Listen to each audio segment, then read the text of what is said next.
And just to take this analogy a little bit further, if you think about, if we compare ECMO cannulation to changing a tyre,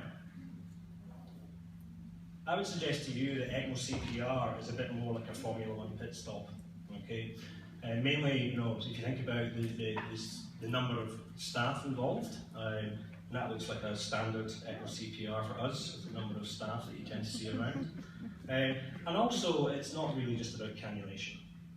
It's about the whole team approach and how the processes that you have to build in order to do this properly.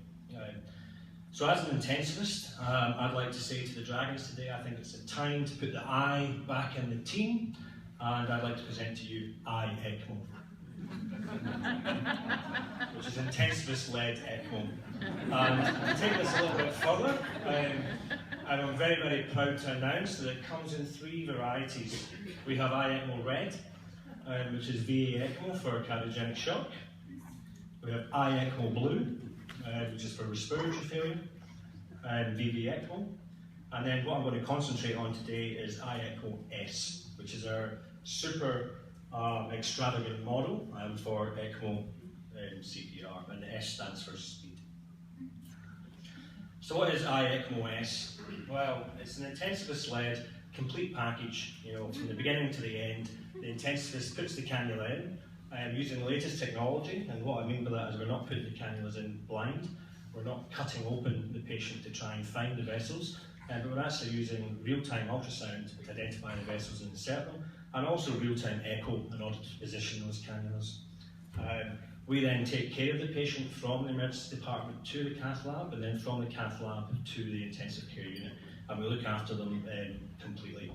And that's also including putting a distal perfusion cannula in, which I would say to you that every single patient on VA-ECMO should have a distal perfusion cannula, and we put that in as well.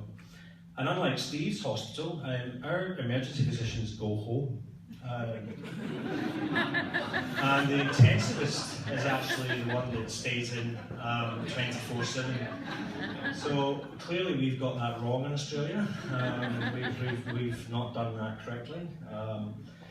So yeah, we had to stay in, so we're actually present all the time. But just to take that a little bit further, so how do we do that? How do we do ECMO CPR? Well, what I'm suggesting to you is that the first thing you have to have is an experienced group of ECMO cannulators. And in our organisation, that's the intensivist. But then that's not good enough. So what we did is we actually took it back to the drawing board. We decided that we didn't know how to do it, and we went back to basics.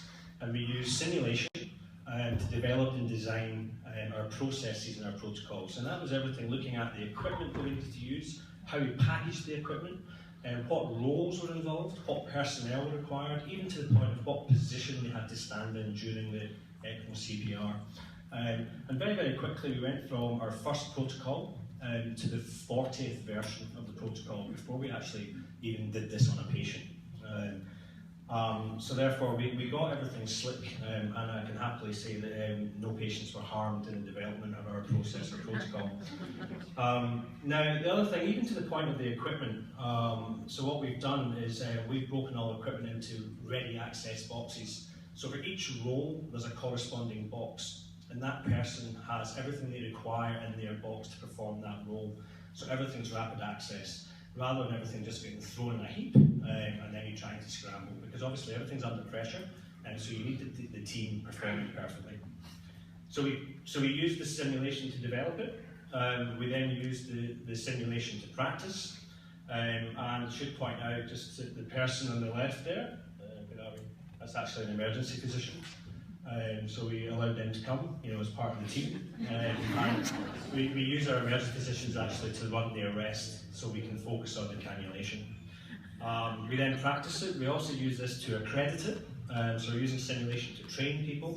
And at the end of it, we're also using the whole process to review what went well, what went wrong, and what we need to change. So with that, I give you intensivist-led, or ECMO. Thank you very much.